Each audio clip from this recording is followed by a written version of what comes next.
डरे हम कि आगे क्या होगा, क्यों सोचें कि जिंदगी में कुछ बुरा होगा, बस बढ़ते चले मंजिल की ओर। हमारा कुछ हो या ना हो, तजुर्बा तो नया होगा। हेलो एंड नमस्कार, मैं आरजे कृति हूँ आपके साथ। एंड मेरे इस एक कोशिश और में आज मैं जिस शख्स की बात करने वाली हूँ, शायद उन पर ये बात एकदम सटीक बैठती है। जिंदगी में दो प्रकार की सिचुएशंस आती हैं।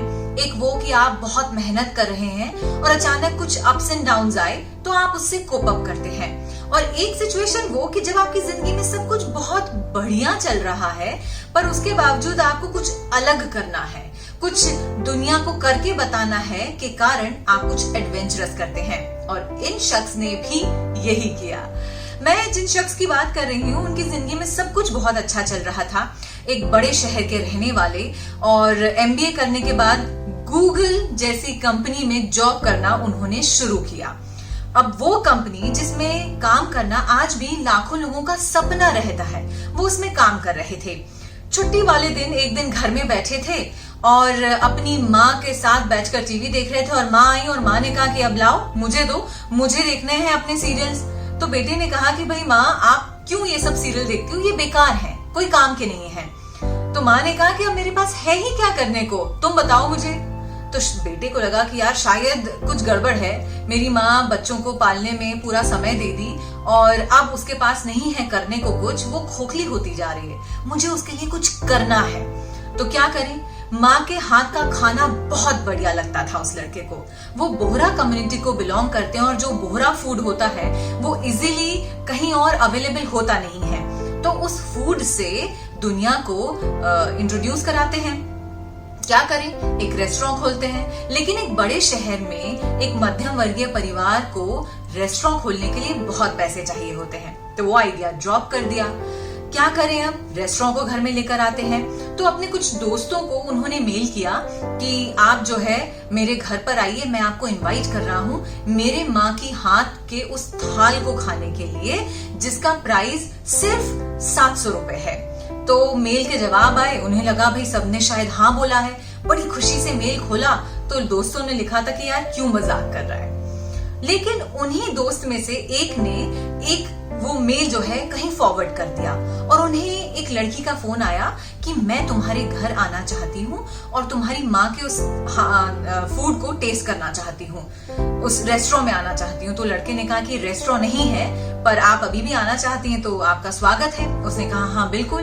अपने कुछ दोस्तों के साथ आई, वो खाना खाया और खाना खाने के बाद उस लड़के की माँ को गले लगाया कि आपने जो खाना हमें दिया है शायद ये हमारे भारतीय संस्कृति की पहचान है, अलग अलग प्रकार का खाना हम खाने के लिए कमाते हैं और इतना अच्छा खाना खाएंगे तो वाकई हम सक्सेसफुल होंगे। जब गले लगाया तो उस लड़के को लगा कि यार ये खाना तो मैं रोज खाता हूँ और आज तक मैंने मेरी माँ को कभी धन्यवाद नहीं दिया, कभी उसे गले नहीं लगाया। अब तो मुझे डेफिनेटली मेरी माँ के लिए यही करना है। वो किचन चालू हुआ, धीरे धीरे करके लोग घर आने लगे, उस थाल को खाने लगे। और साल के अंत में उसके कुछ सीनियर्स ने पूछा कि तुम इस किचन के बारे में क्या सोचते हो, क्या वाकई तुम सीरियस हो।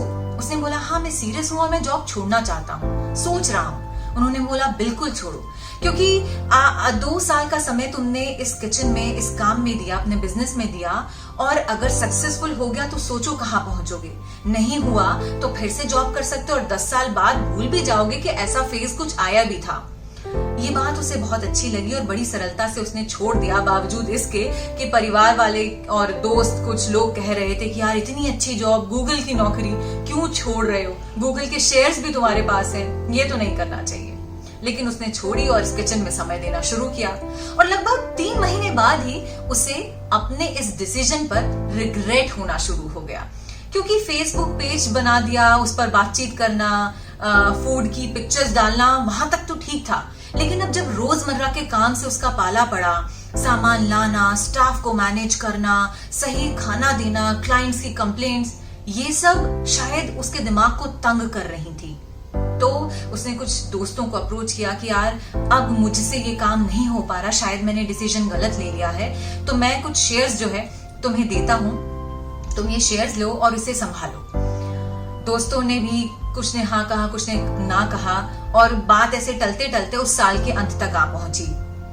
साल के अंत में उसे फोर्ब्स मैगजीन से कॉल आया और उन्होंने कहा कि हम आपको 30 एंटरप्रेन्योर्स के लिस्ट में लेना चाहते हैं अंडर 30 एज ग्रुप में। तो उसने कहा कि यार कैसी बातें कर रहे हो आप, मैंने तो कुछ किया ही नहीं, अभी तो मेरा बिजनेस भी कुछ सक्सेसफुल नहीं हुआ है, तो क्यों लेना चाहते हो।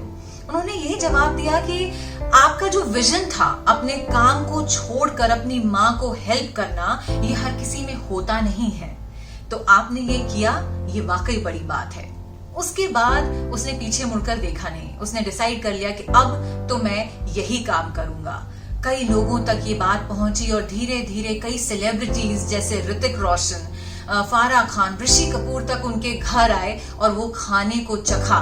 उनके केटरिंग बिजनेस को भी आगे बढ़ाया गया और आदित्य चोपड़ा ने भी उन्हें घर पर इनवाइट किया केटरिंग करने के लिए। मैं बात कर रही हूँ मुंबई के रहने वाले मुनाफ कपाड़िया के द बोहरीज किचन की।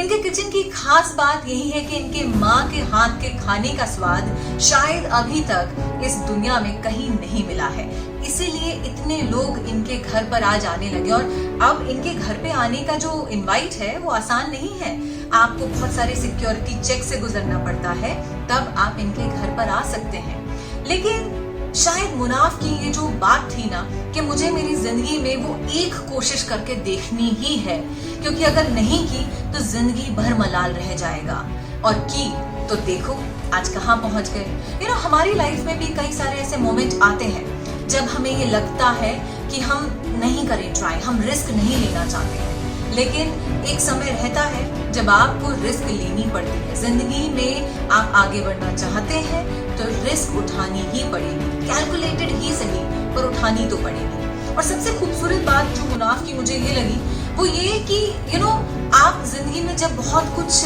खोने वाले रहते हैं तब उस वक्त ये सोचते हैं कि मेरे अलावा कोई और मेरी मदद नहीं कर सकता। जब वो ये किचन छोड़ने का सोच रहे थे तब उनके कुछ दोस्तों ने उन्हें यही सजेस्ट किया कि मुनाफ, पता है तुमको कि दुनिया में तुम्हारे साथ बहुत सारे लोग जुड़ेंगे, तुम्हारी लाइफ में अप्स एंड डाउन्स आएंगे, पर सबसे खूबसूरत बात यह है कि तुम्हारी मदद तुम खुद ही कर सकते हो। तुम्हें इस चंगुल से खुद ही निकलना होगा, कोई तुम्हारी इतनी मदद नहीं कर सकता।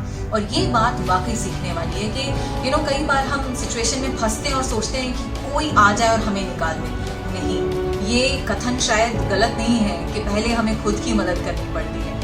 तो आज मैं मुनाफ की इस कहानी के जरिए, इस उनकी एंटरप्रेन्योरशिप जर्नी के जरिए आपको यही बताने की कोशिश कर रही हूँ कि सिचुएशन कोई भी आए, आप उसमें अपने आप को डालें और थोड़ा सा पेशेंस रखें और सोचें कि हाँ, मैं अपने आप को सिचुएशन से निकाल लूंगा या निकाल लूंगी, वाकई आप सक्सेसफुल होंगे। आज वो जिस जगह पे हैं, उनकी माँ के हाथ का खाना, सब चीजें इतनी बेहतरीन है, उन्हें एक आत्मसंतुष्टि की अनुभूति हर वक्त होती है। और उनका नाम भी यही दिया गया है, the guy who has quit Google to sell samosas.